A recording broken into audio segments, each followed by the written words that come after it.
오늘 함께 나눌 하나님 말씀 보도록 하겠습니다.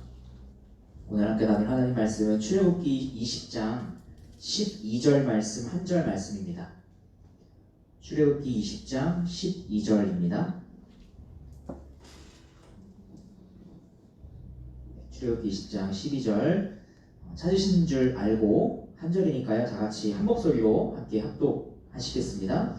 시작. 내 부모를 공경하라. 그리하면 내 하나님 여호와가 내게 준 땅에서 내 생명이 길리라. 아멘. 말씀 나누기에 앞서서 먼저 드려진 예물 위해서 기도하겠습니다. 하나님 아버지, 오늘도 우리를 이 자리에 초청하시고 불러주신 은혜를 기억합니다.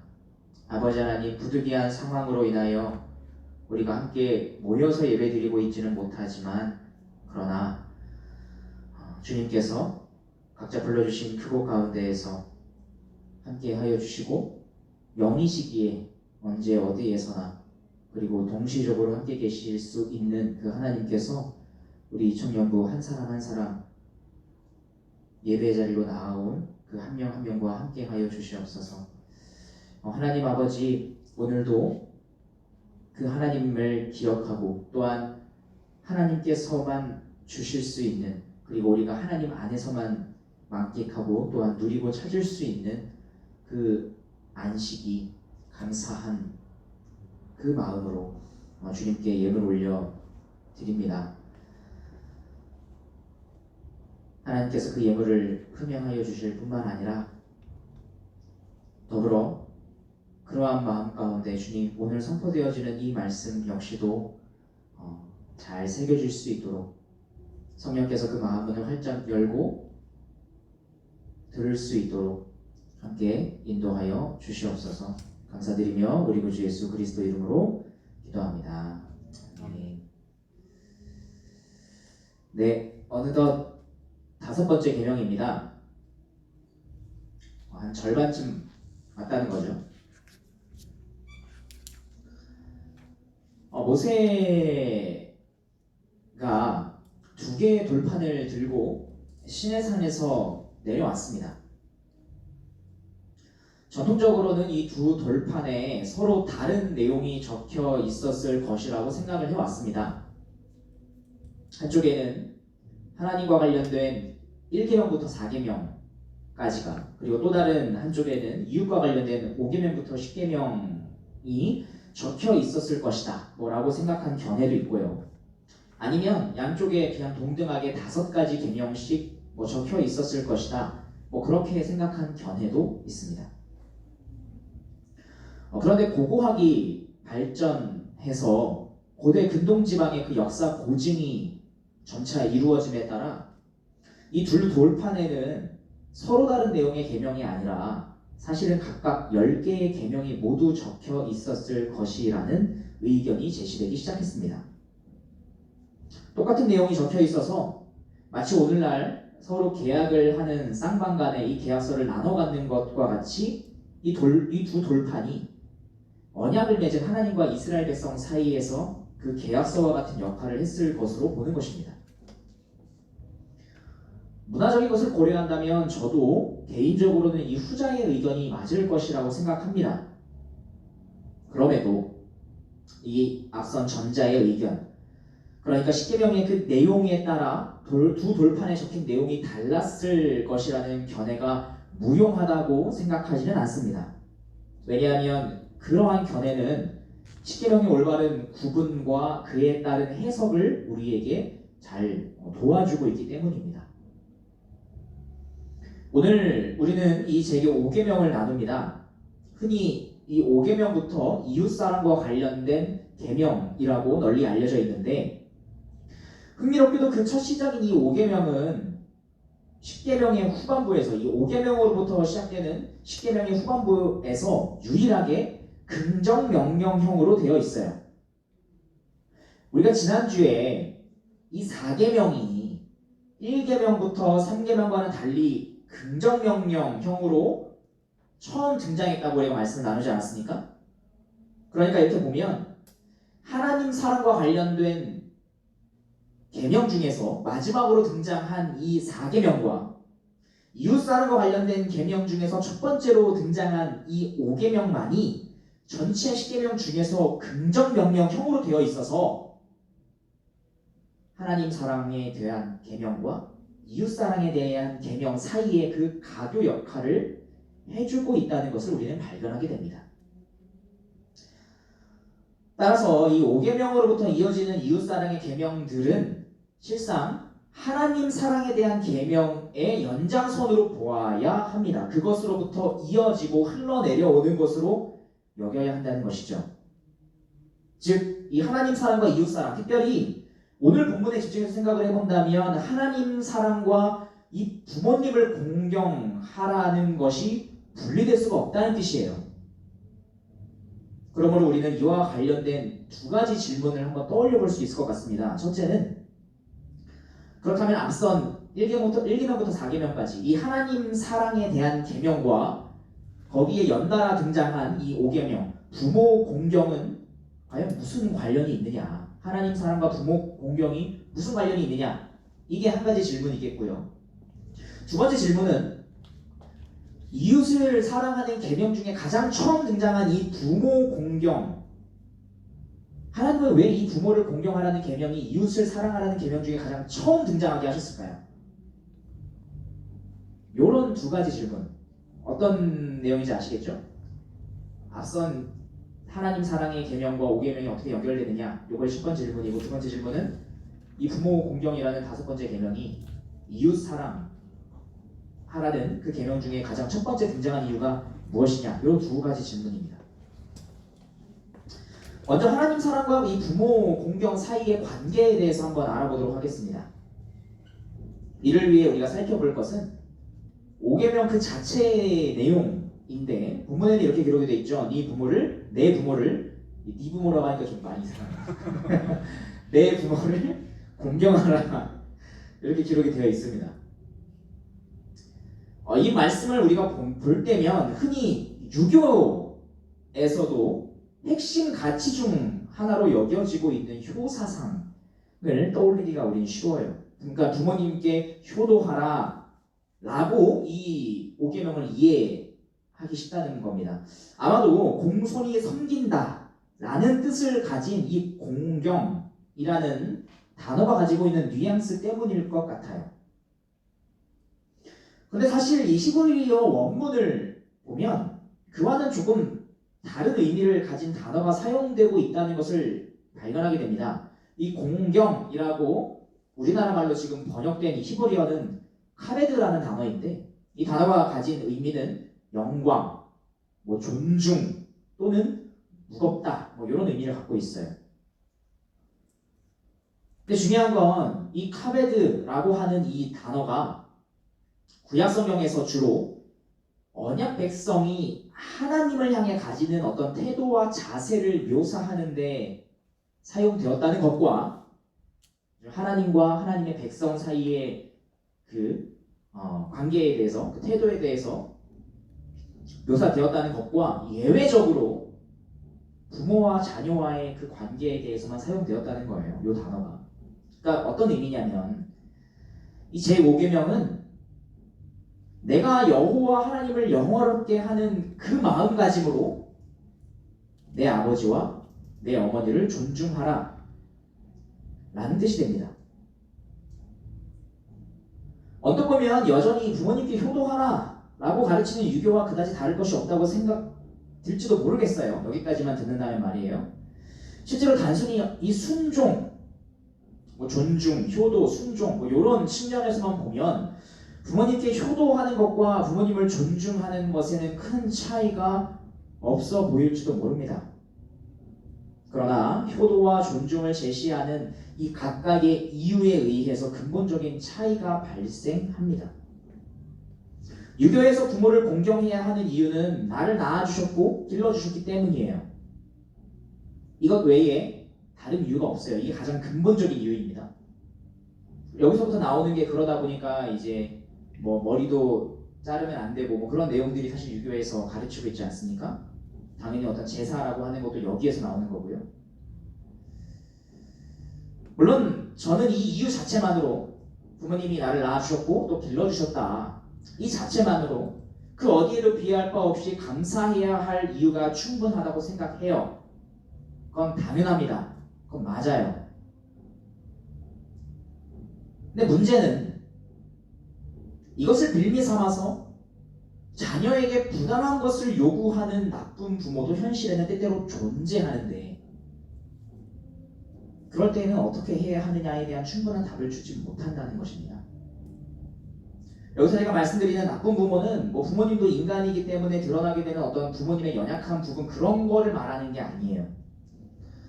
자녀를 단지 자신의 어떤 생계를 위한 도구나 수단으로 여기면서 부모로서의 권리를 그냥 주장하기만 하는 정말 나쁜 부모를 일컫는 것입니다.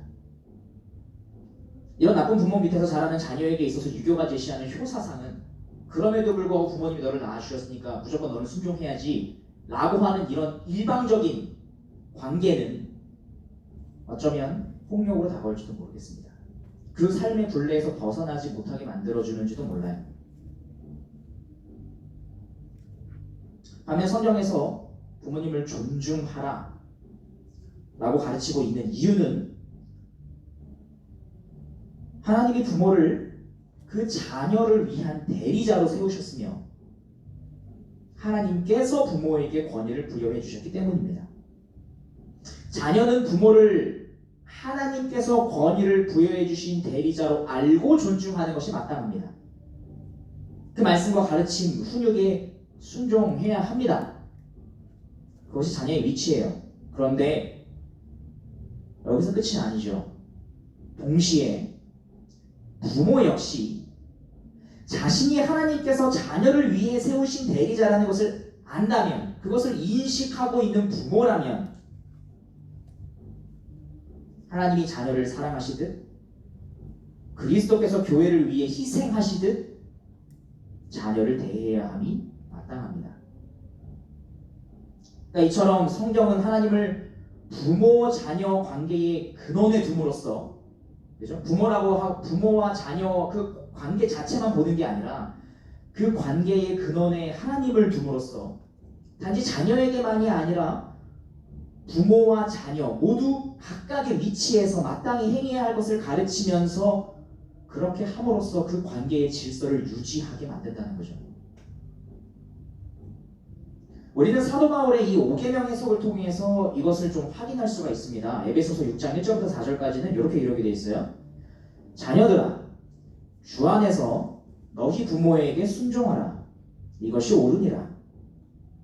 네 아버지와 네 어머니를 공경하라.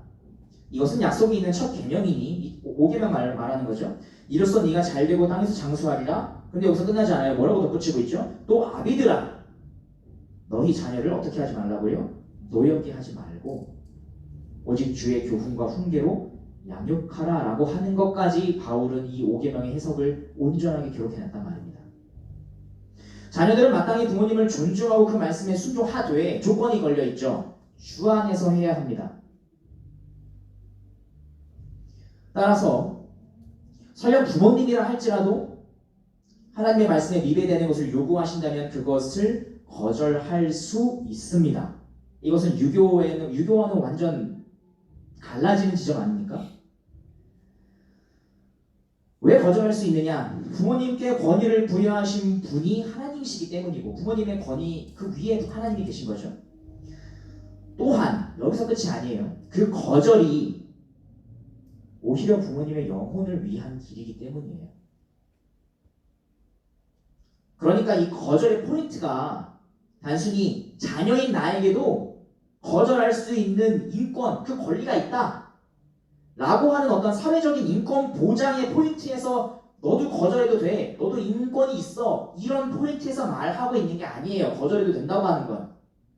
여기서 거절이 가능하다라고 하는 것은 하나님을 위하여인 것도 맞지만 동시에 부모님을 위하여인 거죠. 그래서 이 두 가지가 충돌하지 않아요. 그리고 이 두 가지가 충돌하지 않는 것은 가장 중요한 게 결국에는 거절하는 태도죠.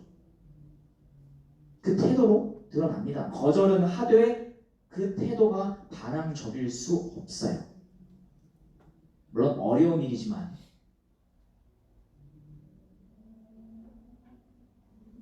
이것이 성경적인 자세이지 않을까 생각하는 것입니다. 이 부분에 대해서 이 십계명 관련 저서를 쓰신 권율이라는 목사님은 이렇게 말했어요.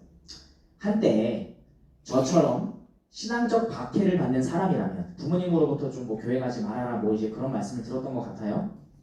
부모의 그런 말을 거절하는 것이 부모를 영적으로 존중하는 일입니다. 물론 거절하고 대처하는 방식이 성경적으로 지혜로워야 합니다. 더 나아가서 육신의 부모가 하나님을 존중할 수 있도록 혼신의 힘을 다해 기도해야 합니다. 요런 태도라는 것이죠. 그죠? 그런가 하면 사도 바울은 자녀들뿐만 아니라 부모에게도 아까 말씀을 전했다고 우리가 함께 살펴봤습니다. 부모 역시 마찬가지입니다. 자녀가 주 안에서 순종해야 하는 것과 같이 부모는 오직 주의 교훈과 훈계로 양육해야 합니다.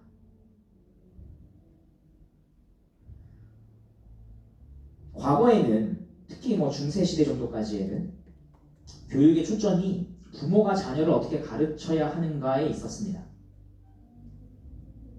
그런데 이 18세기 계몽주의 시대가 도래하게 되면서 등장한 유럽의 교육자들, 특히 루소 이후에 교육은 자녀 중심이 되었습니다. 아이들에게 모든 것을 맡기고 스스로 옳고 그른 것을 판단하게 해야 한다라는 것이죠.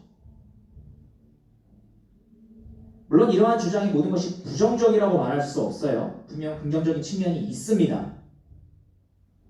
그럼에도 이러한 사상의 기저에는 인간은 선한 존재로 태어났기 때문에 좋은 환경만 제공된다면, 그리고 그에 따르는 교육만 제공된다면 얼마든지 인간은 선하게 자랄 수 있다는 생각이 깔려 있다는 점에서 주의 깊게 생각해 볼 필요가 있습니다. 이러한 생각은 결국 인간에게 발생하는 여러 문제들을 그 근원인 죄에 의해서 찾지 않고, 그러니까 인간 본연의 어떤 존재에서 찾는 게 아니라 인간에게 발생하는 여러 문제들을 그를 둘러싸고 있는 그저 환경적 요인에서 찾게 만들므로써 사실상 모든 인간을 죄인이 아니라 그저 불쌍한 피해자로 만들어갈 수 있기 때문입니다. 너에게 그런 문제가, 누군가 어떤 문제가 있다고 했을 때 너에게 그런 문제가 있는 이유는 너의 외부에 이런 환경이 있었기 때문이야. 특히 어렸을 때 말이죠. 물론 그것도 영향이 있죠. 영향이 없다는 걸 말하는 게 아니에요. 하지만 아이의 근본적으로 이 아이도 근본적으로는 죄인이기 때문에 그 안에서 문제가 발생했다는 것을 아예 배제해버린다면 그것은 심각한 오류를 초래할 수 있다는 것이죠. 왜냐하면 그렇게 되면 당연히 복음의 필요성이 약화되기 때문입니다. 복음이 필요하지 않죠. 환경만 개선한다면 그 문제가 해결될 것이니까요. 그리고 이러한 인간의 선함과 교육에 대한 이 낙관적인 관점의 결과로 발생한 것이 유토피아적인 세상이 아니라 오히려 세계 1차 대전과 2차 대전이라고 하는 많은 학자들의 지적이 있습니다. 성경은 자녀를 중요하게 생각하지만 부모가 무엇을 해야 하는지를 매우 중요하게 또한 가르치고 있습니다. 그래서 마땅히 행할 길을 가르치라 라고 말씀하고 있어요. 그리고 이를 위해서는 당연히 부모가 먼저 주의 교훈이 무엇인지 잘 배우고 그것을 삶으로 보여주어야 할 책임이 있습니다. 그것을 이행할 때 하나님께서 부여해 주신 권위가 제대로 세워진다라고 볼 수 있겠죠. 그래서 이러한 방식으로 1계명부터 4계명까지 하나님 사랑은 제5계명으로 부모님과 자녀에게 이어집니다. 이제 다음으로 좀 넘어가 보죠. 그렇다면 이 이웃사랑에 관련된 계명들 중에서 5계명이 다른 계명들보다도 5계명이 가장 앞서서 언급된 이유는 무엇일까요? 그러니까 이 5계명은 나머지 이웃사랑의 계명들과 어떻게 연결되는 것일까요? 1계명은 10가지 계명의 대전제인 동시에 하나님 사랑과 관련된 1계명부터 4계명까지의 토대가 됩니다. 누구를 사랑해야 하느냐, 참 사랑의 대상을 알려주고 있다는 점에서 가장 중요한 계명이죠. 여기서부터 어긋나면 그 뒤에 있는 것들이 모두 어긋나니까요. 마찬가지로 5계명은 이웃사랑과 관련된 이 5계명에서부터 10계명, 마지막 이 6가지 계명의 토대가 됩니다. 가장 처음 등장했다는 것이 그러한 이유를, 그러한 의미를 가지고 있습니다. 근데 누군가는 이에 대해 의문을 표할지도 모르겠어요. 보기에 따라서는 부모를 공경하라, 부모님을 존중하라 라고 하는 이 5계명보다 사람의 생명과 관련된 6계명, 이 살인하지 말라가 더 중요한 거 아니겠느냐, 이렇게 생각할 수도 있을 것이고요. 또 한편으로 생각을 해본다면 이 부모와 자녀의 관계를 언급하고 있는 이 5계명은 10계명 중에서 또 가족 영역에 속하는 다른 계명, 7계명이죠. 가늠하지 말라. 이것과 또 잘 어울리는 거 아니냐. 둘 다 가족에 대한 계명으로 보이니까요. 그죠? 이러한 의견들에 따라서 사실 5계명이랑 6계명 순서가 바뀌어야 되는 거 아니냐. 이렇게 주장하는 사람들도 있다고 합니다. 여러분에게도 다시 한번 물어보겠습니다. 하나님께서 이웃사랑에 관련된 계명들 중에 특별히 이 5계명, 부모를 공경하라를 가장 앞에 두어서 이웃사랑의 토대로 삼으신 이유는 무엇일까요? 왜 이 계명이 이웃사랑에 대한 가장 기본적인 토대가 되는 것일까요?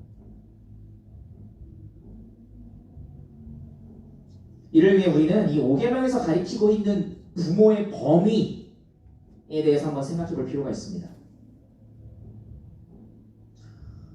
성경에는 문자적 의미의 부모, 육신적인 부모를 말하는 거죠. 그 부모 외에도 다른 관계를 가리키면서도 부모라고 하는 경우가 많이 있습니다. 먼저 구약 성경에서 몇 가지 좀 예를 살펴볼게요. 열왕기하 2장 12절을 보면 이렇게 나와 있습니다. 엘리사가 보고 소리 지르되 내 아버지여 내 아버지여 이스라엘의 병거와 그 마병이여 하더니 다시 보이지 아니하는지라. 이에 엘리사가 자기의 옷을 잡아 둘로 찢고 이런 말씀이 기록되어 있는데요.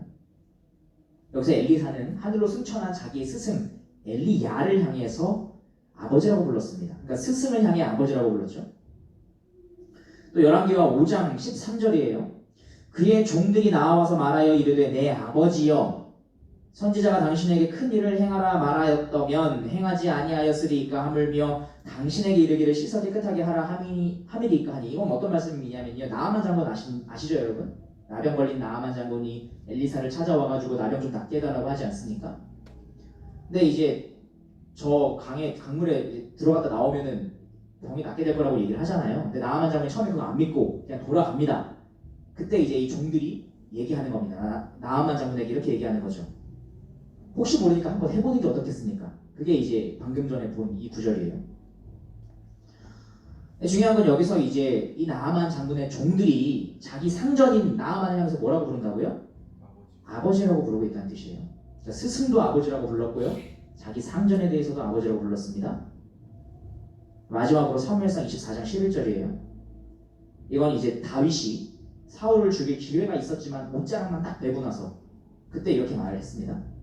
내 아버지여 보소서 내 손에 있는 왕의 옷자락을 보소서 내가 왕을 죽이지 아니하고 겉옷자락만 베었은즉. 이런 말씀이 기록되어 있어요. 자, 여기서도 보시면 뭐라고 나와 있죠? 다윗은 지금 이스라엘의 초대 왕이었던 사울을 향해 뭐라고 부릅니까? 아버지여 라고 부르고 있어요.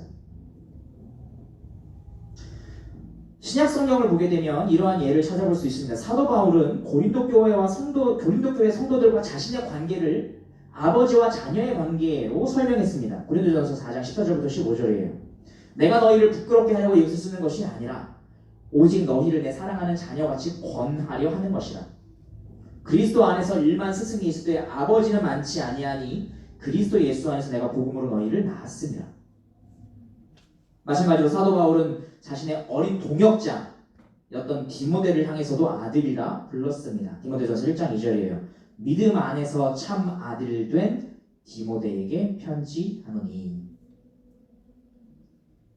그러니까 이런 것들을 종합해서 살펴보면 사실상 이 5계명에서 가리키고 있는 부모의 범위, 성경에서 5계명을 통해 우리에게 말씀하고 있는 이 부모의 범위는 사실상 우리가 소속되어 있는 여러 가지 제도들, 가장 최소 단위이자 최초 단위인 가정에서부터 시작해서 학교, 교회, 직장, 가장 넓은 영역은 뭡니까? 국가 등 이 여러 제도들 속에 존재하는 사실상 모든 윗사람을 지칭하는 말이 부모입니다. 부모라는 표현 안에 이러한 의미들이 담겨 있다는 겁니다. 그래서 사도 베드로는 이렇게 선언합니다. 베드로전서 2장 13절부터 18절이에요. 인간의 모든 제도를 주를 위하여 순종하되 혹은 위에 있는 왕이나 혹은 그가 악행하는 자를 징벌하고 선행하는 자를 포상하기 위하여 보낸 총독에게 하라. 곧 선행으로 어리석은 사람들의 무식한 말을 막으시는 것이다.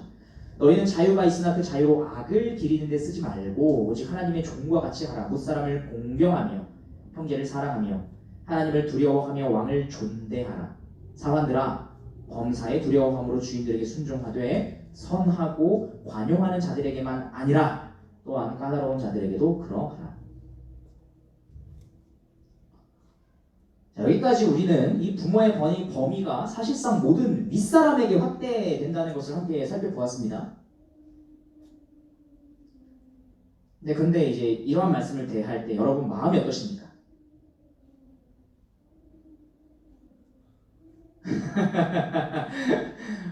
편하십니까? 그래도 부모님이면 내가 받아들이겠는데 그래도 부모님이면 그죠? 근데 내가 왜 굳이 다른 윗사람들까지 굳이 내가 부모님과 같이 여기면서 받아들여야 하는가? 부당하다거나 또는 그건 절대 불가능합니다 라는 생각이 들지는 않으십니까? 순종 또는 복종을 바라보는 두 가지 입장이 있다고 합니다. 하나는 그중 하나인데 인간 중심주의의 이 부활을 일궈낸 르네상스 이후에 근대인들이 취하는 입장인데 이렇게 말합니다. 복종은 인간이 자신의 욕망과 의지를 부정하는 것이라는 점에서 자기 파괴이며 자기 패배라는 견해입니다. 그러니까 복종을 요구하는 것은 억압이라서 그래서 거기에 복종을 한다는 건 내 욕망이 파괴된다는 거죠. 그죠? 그리고 내가 패배된다는 거 아니겠습니까? 반대로 말하면 나의 욕망과 의지를 실현하기 위해서는 그러니까 자아 실현을 위해서는 모든 복종으로부터 벗어나야 한다는 견해라고도 할 수 있을 것 같습니다. 그렇지 않습니까? 이와 같은 관점에서는 이 순종을 강조하는 기독교야말로 자아 실현을 방해하는 집단입니다. 굉장히 무례하죠. 그리고 이것을 주장한 대표적인 인물이 바로 니체예요. 프리드리히 니체 말입니다. 그는 그의 대표 저작인 자라투스트라는 이렇게 말했다라는 책에서 기독교 정신을 낙타에 비유했습니다. 니체에 의하면 낙타는 겸손, 고통과 질병의 감수, 그러니까 이런 이미지들을 갖고 있다는 거예요. 고통과 질병의 감수, 처벌하는 자에 대한 어떤 인내, 진리에 대한 선호, 사막처럼 힘겨운 현실적인 모든 것에 대한 사랑 등 가장 무거운 짐에 대한 복종을 미덕으로 가진 사람. 낙타라는 이미지 안에 갖고 있는 거죠. 낙타는 무거운 짐을 짊어지고 땡볕인 그 사막을 물도 마시지 않은 채 모진 그 고통과 인내를 하면서 건너가는 거 아닙니까? 주인이 건너가게 하니까요.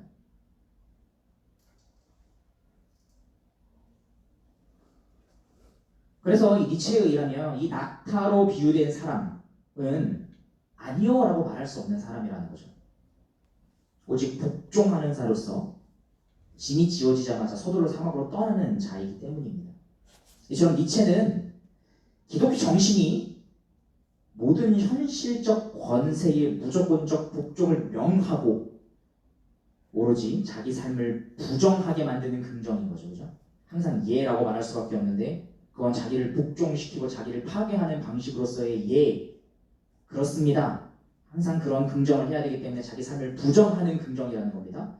자기 삶을 부정하는 그 긍정으로서 항상 예만을 가리킨다고 니체는 그렇게 생각했어요. 그래서 기독교를 그렇게 비난했던 겁니다.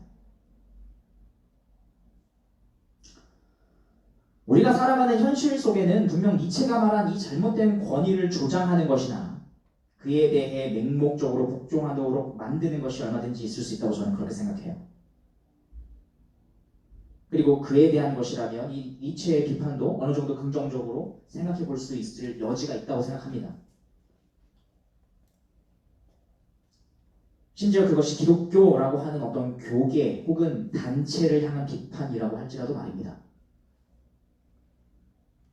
하지만 그럼에도 저는 이 니체의 이러한 비난이 기독교라는 단체가 아니라 성경을 향한 것이라면 그것은 순전히 오해로부터 비롯된 것이다 라고 말할 수 있습니다. 이 땅에 세워진 기독교 단체도 역시 연약해서 성경의 정신을 온전히 구현하지 못할 때가 많아요. 거의 대부분 그래요. 그래서 기독교 단체를 향해서 그런 비판을 한다면 그럴 수 있다고 생각해요.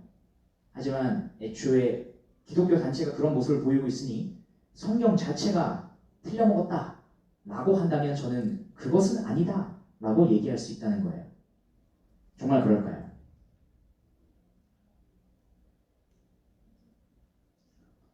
우리는 하나님께서 이 5계명을 명하실 때, 그러니까 윗사람에 대한 순종을 명하실 때 특별히 부모라는 대상만 지칭하셨다는 것에서 그 대답을 찾을 수 있습니다. 윗사람에게 순종해라 라는 의미이긴 하지만 하나님은 그 윗사람을 부모라는 대상으로 지칭하셨어요. 하나님은 왜 모든 윗사람이 아니라 특별히 부모라고 언급하면서 그 의미를 다 부모라는 단어 안에 담아 넣으신 것일까요? 두 가지 이유를 들 수 있습니다. 첫째는 이 부모와의 관계는 사회의 시작이에요. 인간은 태어나자마자 가장 먼저 만나는 윗사람이 부모죠. 그래서 모든 인간관계의 출발이라는 점에서 이 부모는 모든 권위를 대표하는 상징적인 위치입니다. 그죠? 모든 윗사람을 대표할 수밖에 없어요. 부모는 모든 인간이 가장 태어나자마자 처음 만나는 권위자이기 때문입니다. 두 번째가 좀 중요한데, 둘째는 이 권위의 참된 성격이 어떠해야 하는가를 가르치기 위해서 하나님은 윗사람이라고 하지 않고 특별히 부모를 그 권위의 대표로 지칭하셨습니다.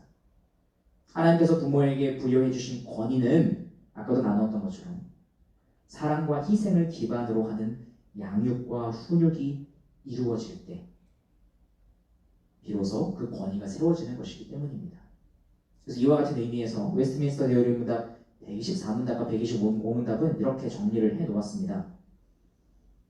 지난주까지만 해더라도 이거 제가 혼자 다 읽었는데요. 오늘부터는 우리 회장님이 옆에서 도와주신다 해가지고 제가 문을 읽으면 회장님이 답을 읽어주실 거예요. 이제 청아한 목소리로 제가 24문을 읽겠습니다. 제5계명에 있는 부모는 누구를 뜻합니까? 제5계명에 있는 부모는 육신의 부모뿐만 아니라 연령과 은사에 있어서 모든 윗사람과 특히 하나님의 규례에 의하여 가정과 교회와 국가를 막론하고 우리 위에 권위에 있는 자를 뜻합니다. 그죠? 우리가 함께 살펴본 바였습니다. 중요한 건 이제 이 다음 질문이에요. 여기까지만 딱 읽으면 어떻게 그럴 수 있어? 라고 우리는 충분히 그렇게 생각할 수 있단 말이에요. 대우림답 되게 친절합니다. 그래서 이렇게 물어봐요. 125문입니다. 왜 윗사람을 부모로 여겨야 합니까? 윗사람을 부모로 여겨야 하는 이유는 그들이 육신의 부모와 같이 아랫사람에게 모든 의무를 가르쳐 저희의 여러 가지 관계에 따라 아랫사람을 사랑과 부드러움으로 대하게 하고 아랫사람으로 하여금 마치 그들 자신의 부모에게 하듯 자기 윗사람에 대한 의무를 더욱 큰 의욕과 즐거움으로 행하도록 하기 때문입니다. 그렇죠. 이처럼 윗사람을 부모로 여겨야 한다라고 하는 말씀은 단지 아랫사람에게만 해당되는 말이어서 아니요 라는 대답이라고는 절대로 할 수 없게 만드는 그런 무조건적인 복종을 요구하는 것이 아니라, 성경에서 말씀하신 것은 그것이 아니라 윗사람 역시 스스로를 부모와 같이 여겨서 아랫사람들을 사랑으로 대하게 만들기 위함이에요. 그래서 부모라는 단어 안에 윗사람들을 다 지칭해 놓은 겁니다. 모든 윗사람들을 자기를 스스로 부모와 같이 여겨서 아랫사람들을 그렇게 대해야 할 의무가 있는 것이죠.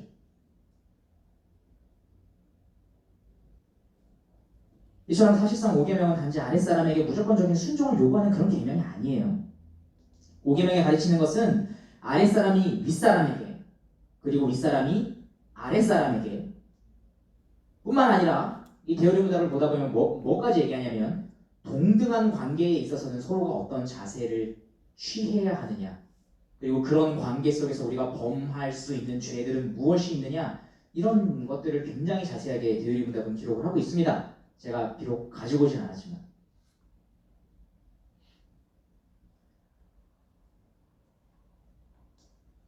만약에 이 인간 모든 제도 안에 있는 모든 관계는 사실상 윗사람 아랫사람 동등한 관계 다 그걸로 규정할 수 있지 않겠습니까?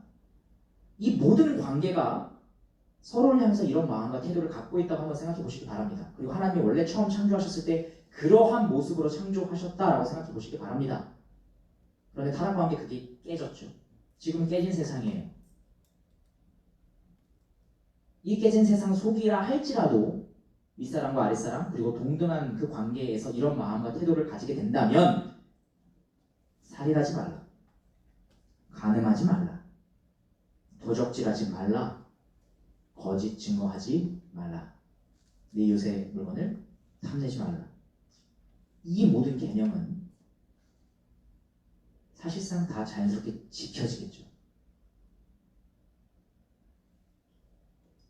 그래서 5계명은 이후에 나오는 모든 이웃 사랑의 계명의 토대가 됩니다.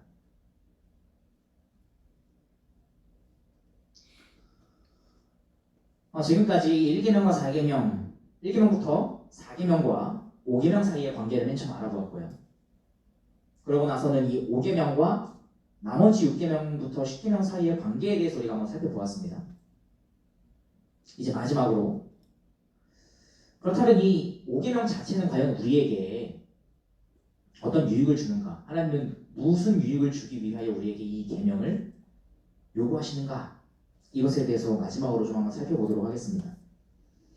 하나님께서 주신 5계명이 특별히 우리에게 어떤 유익을 주는지에 대해서 특별히 칼빈은 이렇게 설명해놨어요. 그 10계명 설교에서 말입니다. 하나님께서 이 계명을 통하여 부모님에 대한 공경에 대하여 말씀하시는 이유 가운데는 그가 우리의 본성에 가장 적절하고 알맞은 수단으로 사용하심으로써 우리를 자신에게로 이끌길 원하시기 때문이라는 이유도 있다는 점에서 유의하시기 바랍니다. 이 옛날 분이라 말이 이래요. 모든 인간은 자신도 다른 사람의 주인이 될 수 있다고 생각하기 때문에 본시 인간이란 그 누구에게도 흔쾌히 머리를 숙이려 하지 않을 만큼 자만한 존재라는 것을 알고 있습니다. 이 타락한 인간이 이런 본성을 갖고 있다는 것이죠. 여하튼 변함없는 사실은 인간이 하나님께서 그들을 쉽게 복종시킬 수 없을 만큼 즉 그들이 자신들보다 위에 있는 어떠한 권위에도 단순하게 복종할 수 있도록 스스로를 낮추고 겸손해지기란 여간 어려운 일이 아니라는 것입니다. 그러니까 잘 복종하거나 순종하지 않으려고 한다는 거죠. 인간이 기본적으로 말이에요. 따라서 이처럼 복종이라는 것이 타락한 인간의 본성에 맞지 않는 것이라는 것을 아신 하나님께서는 그들을 가장 우호적인 방법으로 자신에게 이끌어드리기 위하여 그들 앞에 부모님이라는 상징을 두셨습니다. 한마디로 하나님께서 타락한 인간의 본성인 이 자만을 가장 우호적인 방법으로 극복할 수 있도록 윗사람은 부모와 같은 마음으로 권위를 행사할 것과 아랫사람은 그 윗사람을 부모와 같이 여기며 권위에 순종하는 것을 배우게 하셨다는 거죠. 특별히 이것이 가장 잘 배워지도록 가장 기초 단계로 마련해 놓으신 게 바로 부모와 자녀 관계예요.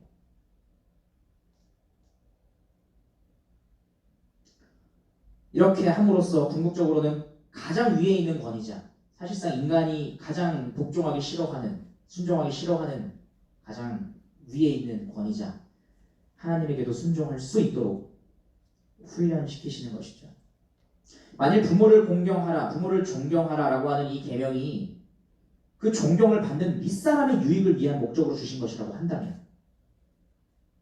5계명은 네 부모를 공경하라. 그리하면 네 하나님 여호와가 내게 준 땅에서 내 부모의 생명이 길리라 라고 주어졌어야 할 거예요. 하지만 하나님은 네가 내게 준 땅에서 너의 생명이 길리라 라고 말씀하셨어요. 이 계명의 유익이 공경을 받는 윗사람에게 있지 않고 사실상 공경하는 아랫사람에게 있음을 분명히 하고자 하신 것입니다. 그리고 칼빈은 아랫사람이 얻는 이 유익을 다른 말로 이렇게 표현했습니다. 자기 부인이라고 말입니다. 우리 주님께서는 제자들을 향해서 이렇게 말씀하셨죠. 마태복음 16장 24절이에요. 이 예수께서 제자들에게 이르시되 누구든지 나를 따라오려거든 자기를 부인하고 자기 십자가를 지고 나를 따를 것입니다.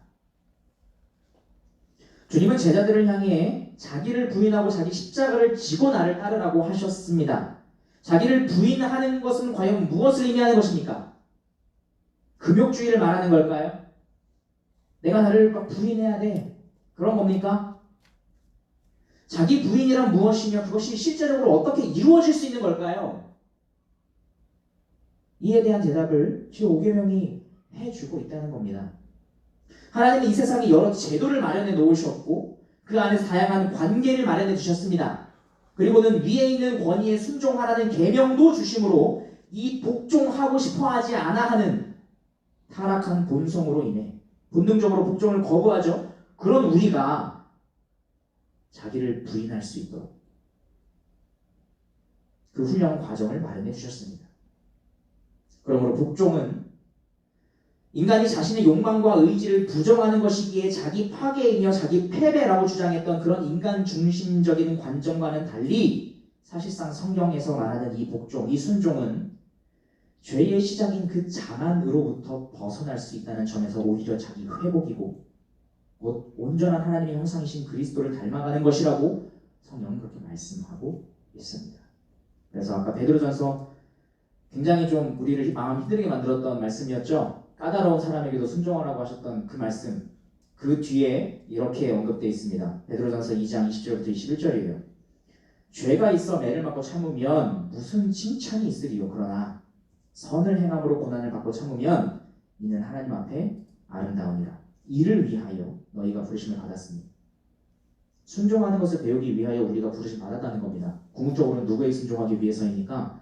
하나님에게 순종하기 위해서이죠. 중요한 게 뒷부분에 나옵니다. 가장 중요하다고 생각해요. 그리스도도 너희를 위하여 고난을 받으사. 가장 순종하신 분은 사실상 그리스도시죠. 너희에게 본을 끼쳐 우리에게 가장 완벽한 부모로서의 역할을 하셨고 그렇기 때문에 가장 완전한 하나님의 형상이십니다. 우리가 닮아가야 할 너희에게 본을 끼쳐 그 자취를 따라오게 하려 하셨느니라.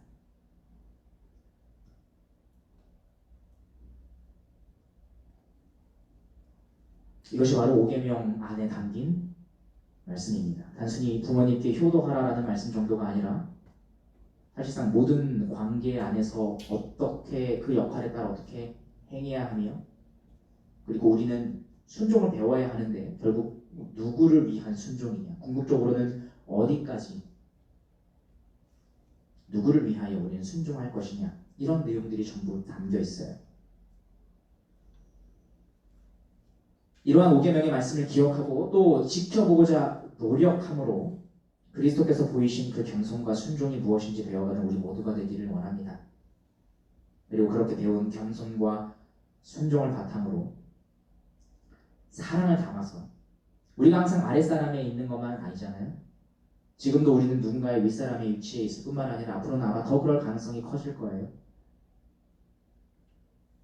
이때부터 우리가 그러한 것들을 배워서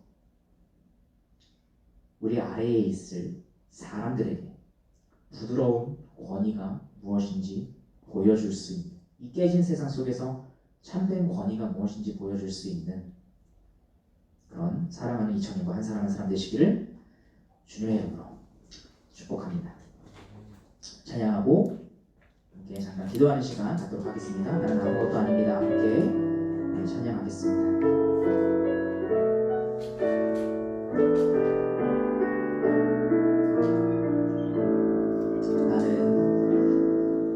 나는 아무것도 아닙니다.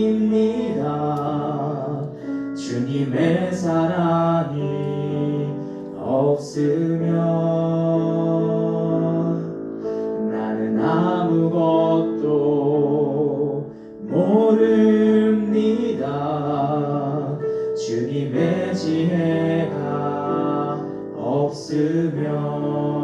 아무것도 못합니다.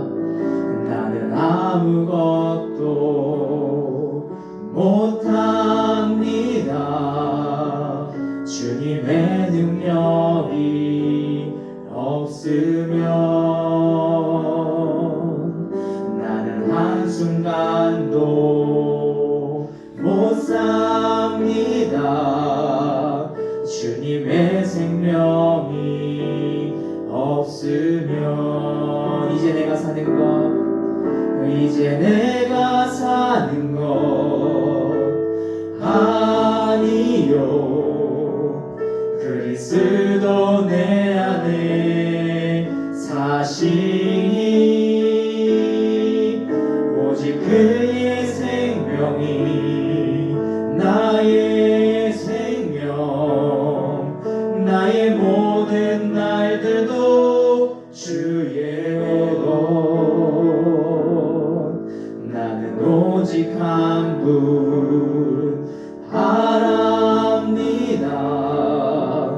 나의 아버지 나의 구원 나의 주 성도 다시 한번 고백하겠습니다. 나는 아무것도 아닙니다.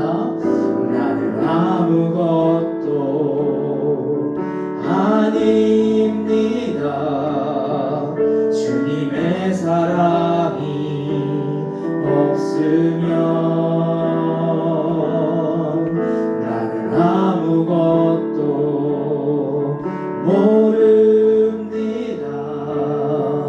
주님의 지혜가 없으면 나는 아무것도 못합니다. 주님의 능력이 없으면 나는 한순간도 못 삽니다. 주님의 생명이 없으면 이제 내가 사는 것 아니요 그리스도 내 안에 사시니 오직 그의 생명이 나의 생명 나의 모든 날들도 주의 이제 내가 사는 것 아니요 이제 내가 사는 것 아니요 그리스도 내 안에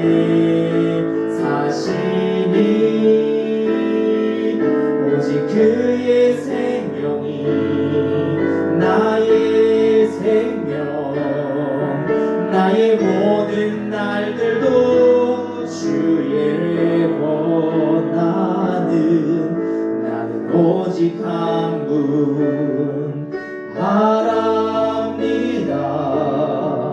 나의 아버지 나의 구원 나의 주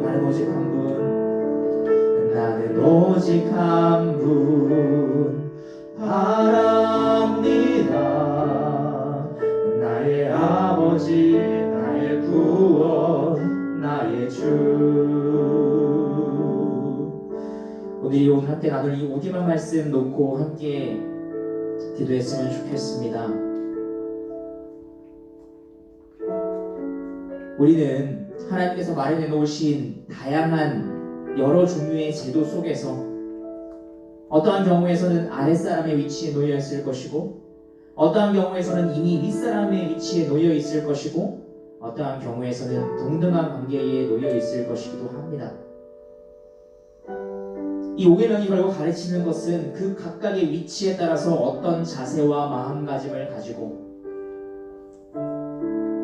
이웃을 사랑할 것이냐 그것을 우리에게 말씀하고 있습니다. 그리고 하나님께서 특별히 아랫사람을 지칭하며 순종해야 함을 가르치신 것은 주님께서 말씀하신 그 자기 부인이 무엇인지 우리가 배울 수 있는 가장 유익하고 훈련의 장소로서 그것을 사용하고 계신다는 것을 또한 우리 말씀을 나눴습니다.